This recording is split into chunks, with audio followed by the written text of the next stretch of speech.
Hey, what's up? This is Chosen. Happy Friday to you. And we've got a hot topic to cover right now, and that is if Baron is the best nuker in the game. So we are going to go ahead and compare him to some of the most used nukers in the game. And I may expand on this here a little bit, keep adding champions, and we're just going to talk about if I think Plarium got it right with his buff and everything that is going on in the discussion of Baron compared to Trunda and Canderfon as probably the three most used AoE nukers in the game. So let's get into it.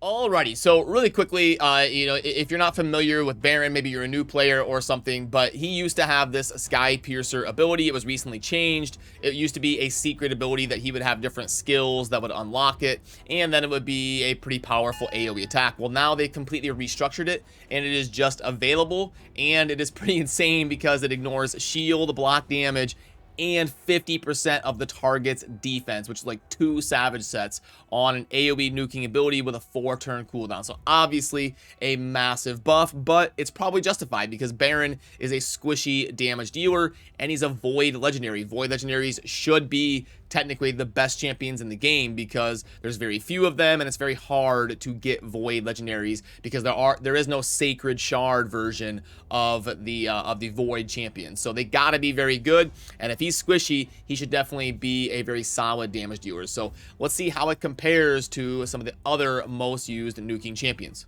And when we pull this up, just to compare things really quickly here, some of the big things that stand out are, the multiplier is going to be how the AoE attack scales with their AoE nuke. So you've got a 4.3 for Baron on the Sky Piercer as the multiplier. You've got a 3 on Trunda, but it is going to hit twice. So if we pull up Trunda's ability, I can explain that really quickly. Trunda has the AoE nuke called Forge Rhythm, and what it does is it's going to hit a second time if a stun is not placed. You can see the last sentence there. So if we build Trunda with low accuracy and we take her into the arena, most times, 90-something% of the time, she's going to get 2 of those hits off, which will take the multiplier from a 3 to a 6, essentially, which is why it shows up as a 6 here on the sheet, even though the ability is technically a 3.0 on the multiplier. Then for Canderfon, we've got a 3.7 on his AoE nuke. Then over on the right, we've got some notes to consider. Canderfon is interesting. He's he can kind of buff himself with speed and crit damage and stuff, but that can lead to turns where he doesn't do any damage as a damage dealer. So what you'll see a lot of times with Canderfon is if somebody's using Canderfon with a Veil champion like Duchess, they are a very commonly used duo, Duchess plus Canderfon, because he gets the Veil and the increased attack and everything. So if Canderfon is with a Veil champion, a lot of people will turn off his on the hunt ability because they want him dealing damage every single turn, as A1 can be a pretty good source of damage. You get a lot of multi-hitters because a target having a buff is a very common thing to proc, especially in the arena. So he can do a lot of damage. A lot of people will just turn off this A3. It has a 5-turn cooldown, but anytime that he gets a kill with his AoE ability, he is going to completely reset that. So he can be a very reliable self-buffer and a very reliable source of damage. Plus he gets a massive 40% bonus as long as he is under a Veil. So you'll see a lot of these defensive teams with Duchess, they'll use Canderfon as the solo defense or as the solo damage dealing champion because he can be built high resistance and decent damage cranking ability with the self buffing if you want it, and also the Veil bonus.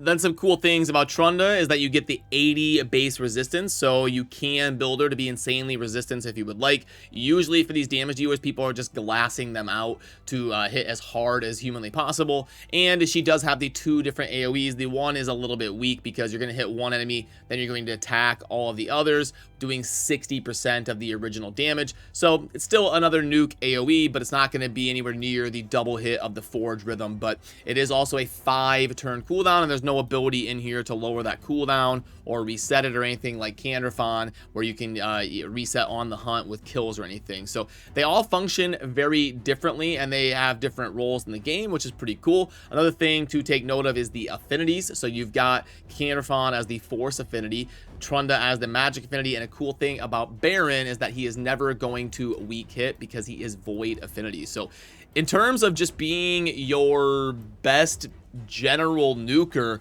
honestly, it probably does go to Baron now.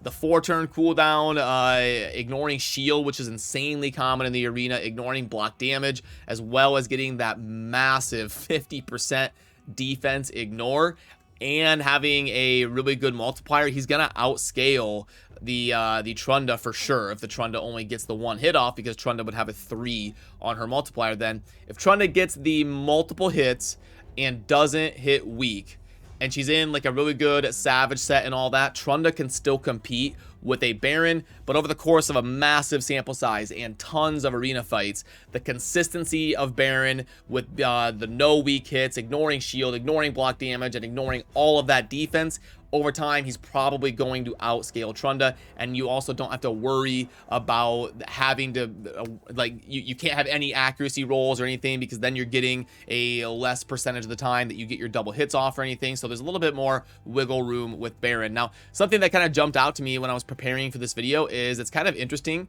that Candrafon has 10 accuracy as a default in his base stats, because he literally has no reason at all for any accuracy.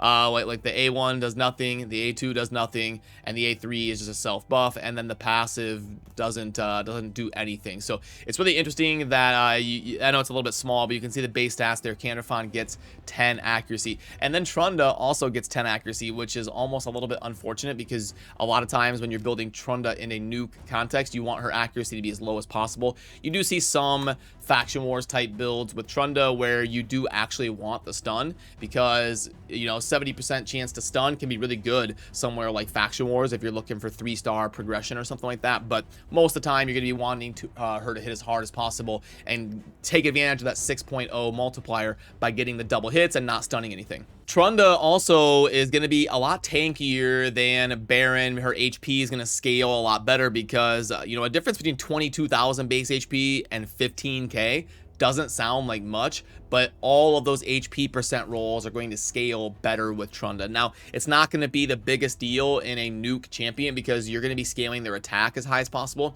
which is why I gave base attack its own category, because that's going to be the most important thing when you're gearing a champion. Those 60% attack rolls on things like your armor and all of those attack percentages when you're glyphing them up to like 10% or whatever is going to scale a little bit better as you keep stacking and stacking and stacking. And then also the 50% increase attack buff that your buffer champion like a Duchess or an Arbiter is going to place on them. Now, between Baron and Trunda, it's mostly pretty similar, and then Candrafon lags a little bit behind. But if you've got him with a Veil champion, he's obviously still going to do perfectly fine. He's over 1500. It's not like it's a low base attack. So all in all, I probably am going to give it to Baron here, like I said a little bit ago, for being the best overall, most consistent nuker. I actually did summon a Baron like a year ago, but I just kind of threw him in the vault because I already have a Trunda and a Candrafon built, and I also have a Foley and all that stuff, which, by the way, I need to add like Hefrock and Foley and maybe even like Rotos and really fill out the sheet so we can really compare everything a little bit more accurately. But I thought it would be good to compare to Trunda and Candrafon right out here out the gate right away for you today, while this is a hot topic, because those are probably going to be the two that he gets compared to the most. But yeah, anyway, I am lucky enough to have a Baron, so I'm excited to dive in and build him and book him and get him tested. I don't know that I need him right away. I may wait 10-11 days until there's a CVC and then start investing in my Baron and booking him and stuff like that. I don't think I have Baron booked already. Let me take a look. If I have Baron booked, then it's probably something we're gonna do today and get after it right away. But I don't think I really, I don't have him invested in yet. But the nice thing about Baron is you don't really need to, because the Sky Piercer doesn't even have any books. So honestly, if you're just looking to use him as an arena nuker, you could probably get some utility going with a 0 book Baron, but you're going to be missing out on the 2 cooldowns on the A3 and also a cooldown on the A2 and lots of of damage on these skills. You've got 20% on the A1 and 20% on the A2, and then also 20% on the A3. So he is going to be better with books, but as far as his nuke, in the context of this video, there is no books. It's just kind of default. What you see is what you get. But yeah, let me know what you think down below, and let me know what other champions you want me to include on this. And I know right now we're doing some things behind the scenes with rehosting the website and switching stuff around to make it better for the long term, but we'll definitely get an article or a post on the website comparing all these different damage dealers and get like a collab going where we all dive in and discuss this topic in depth and get a bunch of different opinions on these nuking champions. But I'm excited to build a Baron and then get after it in the arena using him as a damage dealer. So yeah, as always, remember to subscribe on your way out if you enjoy daily Raid Shadow Legends content. Have a good rest of your weekend. I will see you soon in the next video. Peace.